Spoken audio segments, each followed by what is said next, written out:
Bonjour à tous, je me présente, Stéphane Couture, coordonnateur des ministères de la programmation. J'ai le privilège, cette année encore, de vous partager un résumé pour l'année 2024-2025. Tout commence par ceci.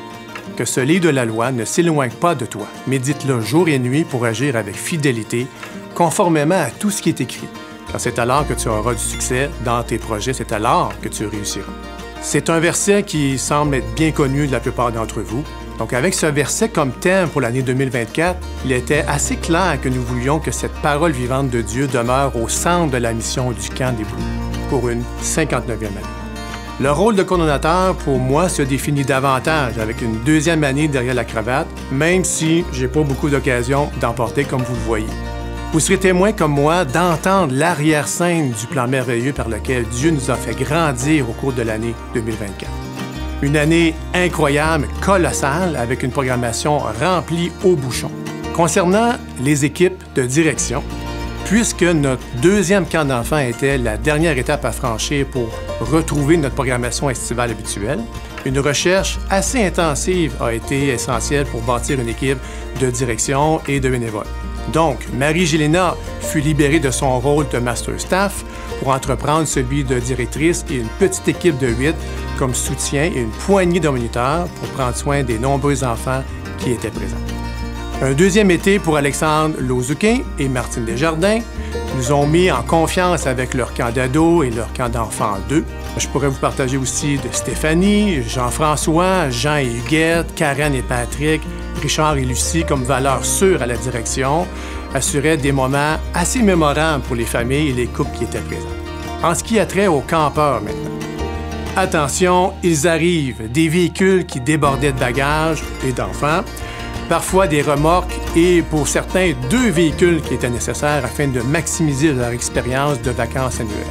Leur sourire, leur poignée de main chaleureuse ont témoigné beaucoup de leur bonheur sans mesure d'être enfin parvenus à la terre promise qui est le Camp des Bouleaux. Accueillir de nouveaux visages, c'est toujours une grande joie et ça nous rappelle l'importance de prendre soin de ces campeurs pour leur permettre de vivre des moments uniques avec leur Dieu. Pour ce qui est des staffs, les staffs, wow, wow et re-wow. Gérer droit au but, précieux, essentiel, ils veulent se sentir utiles, nous les chérissons avec cœur, ils sont indispensables. À cet âge, ils cherchent une identité qui leur sera propre et le camp joue un rôle de premier plan. Avec Marie-Gélina comme Master Staff, Luc Anger comme responsable de dortoir des garçons et Lydia, jeudi, comme responsable de dortoir des filles, ce trio a été assez apprécié pour nous, la direction et les staffs, pour leur dévouement et leur désir d'encourager ces jeunes serviteurs à se coller sur les attributs de Dieu. L'assurance du salut, m'appuyer sur la sagesse de Dieu, mon temps de prière et d'intimité avec Dieu, parole de Dieu, lumière pour ma vie, sont une poignée de sujets abordés au courant de l'été. Merci à vous, les 135 jeunes staffs. Nous souhaitons vous revoir en 2025. Il ne faut pas oublier les 6 familles qui vivent à l'année sur les lieux mêmes du camp. Le rodage de chacun des résidents s'est poursuivi en 2024, puisque le poste d'adjointe à la direction prenait officiellement place avec l'arrivée de Joël Bilodeau et sa famille. Et celui aussi d'un homme d'entretien des infrastructures avec Mathieu Réel et sa petite famille, a souligné que ce dernier a été le résultat d'une présentation du Camp des Bouleaux lors d'une visite d'église dont son père était présent et lui a tout simplement refilé l'information. Donc, les Réels, c'est déjà leur premier tour de roue d'ici le mois de mai. Donc, le coffre d'outils, vous vous en souvenez? Celui dont Dieu veut utiliser avec les outils que lui-même a choisi d'y mettre et d'utiliser comme il le souhaite. Cette petite équipe d'hommes et de femmes avec de grands défis a vécu son lot de défis avec une programmation pimpée. Plusieurs d'entre eux ont été éprouvés dans leur corps, d'autres par des événements externes au camp. Se rencontrer au moins une fois par semaine pour prier ensemble, partager, s'encourager et rechercher le cœur de Dieu dans sa parole était essentiel pour maintenir ce lien d'équipe. Je suis tellement plein de reconnaissance envers cette équipe. Concernant la programmation, l'année 2024 a été, disons, titanesque. Elle s'est composée, disons, de 23 événements organisés par le camp, de 6 week-ends de groupe église, 11 écoles primaires, secondaires ou de formation professionnelle, 9 semaines de camp d'été, il ne faut surtout pas oublier.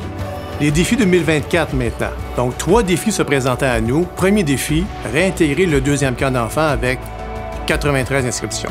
Réussi. Une équipe de direction qui s'est formée en 2 mois. Comme dirait un ancien directeur, Dieu a vraiment le sens du spectacle. Un deuxième défi, offrir 2 ralliements jeunesse en automne, de bien guider chacun des leaders jeunesse dans leur parcours d'inscription dans un temps, disons, olympique. Troisième défi fut de remplacer une directrice maître du week-end des femmes pour lui permettre de prendre soin un peu plus de sa santé, et j'ai nommé Karine Gagnon. Nous avons trouvé pas une, pas 2, mais 3 directrices pour assurer la réussite de cette retraite qui fait flèche de tout bois depuis plusieurs années. Pour cette programmation 2024, nous avons eu le privilège de recevoir des nouveaux conférenciers et une nouvelle conférencière. Mireille Bergeron, David Saint-Martin, il y a aussi eu Jean-Christophe Jasmin, Marc-Olivier Martin, et il ne faut surtout pas oublier un certain Emmanuel Clairoy, qui ont été de belles bénédictions pour toute l'équipe et nos campeurs. Pour 2025 maintenant, puisque la venue en période hivernale des églises semble être un peu un challenge, un remue-ménage s'imposait à l'automne dernier, la décision fut d'insérer une retraite aventure plein air et les campeurs ont su profiter de notre pittoresque hiver québécois, je dirais, et agrémenté d'un souper convivial avec fondue. Ça donne le goût de venir. Transformer une fin de semaine d'église par une retraite de louange, mur à mur. Nous terminerons bien sûr avec le 60e anniversaire du camp en septembre prochain pour souligner vraiment la fidélité de notre grand Dieu. D'ailleurs, avez-vous réservé votre place? En conclusion, je vous dirais que les desseins de Dieu sont divinement orchestrés et seront mis au premier plan, peu importe ce que nous prévoyons comme programmation. Et il peut utiliser les moyens qu'il entend pour s'assurer que son nom soit connu vraiment de tous. Olivier, Geneviève et moi avons eu l'occasion pour une 2e année d'être à nouveau témoins de l'amour de Dieu dans la vie de plusieurs campeurs, de plusieurs bénévoles, staff, leaders de louange, directrices, conférencières et j'en passe et j'en passe. Les dizaines de témoignages reçus nous font toujours plaisir et ça nous replonge dans notre première réflexion de venir ici en mission au camp. Faire partie du coffre de Dieu pour faire connaître cet amour par son Fils Jésus, mais quel privilège qu'on a. Toutefois, je profite de l'occasion pour vous annoncer la conclusion de mon mandat comme coordonnateur après 3 années à la fin d'août. Une situation de santé à l'interne de notre famille a dû être considérée. Plusieurs scénarios ont été considérés pour finalement conclure qu'il serait plus sage pour nous, pour la famille, de nous rapprocher de notre milieu familial. Une belle programmation ce printemps et cet été attend toute l'équipe et nous comptons les soutenir dans notre présence, Geneviève et moi. Prier pour qu'un nouveau serviteur puisse se joindre à cette équipe avant notre départ, afin d'assurer le transfert des responsabilités. Donc, au nom de la famille Couture, je tiens vraiment à vous remercier d'être venus en si grand nombre au camp. Merci à vous, les bénévoles, avec qui j'ai échangé de multiples coups de téléphone et de courriel pour assurer à chacun un bon déroulement des événements. Merci à vous aussi, les staffs, d'avoir été présents à nos côtés par votre service. Merci à José et Dan Langlois qui ont osé m'offrir cette opportunité d'être votre humble serviteur aussi. En terminant, merci à toute l'équipe. La team, comme on l'appelle, je garde un souvenir inestimable de vous, la camaraderie et de collaboration pour l'avancement du royaume de Dieu. Soyez vraiment bénis tous et toutes. Bon 60e anniversaire, le camp.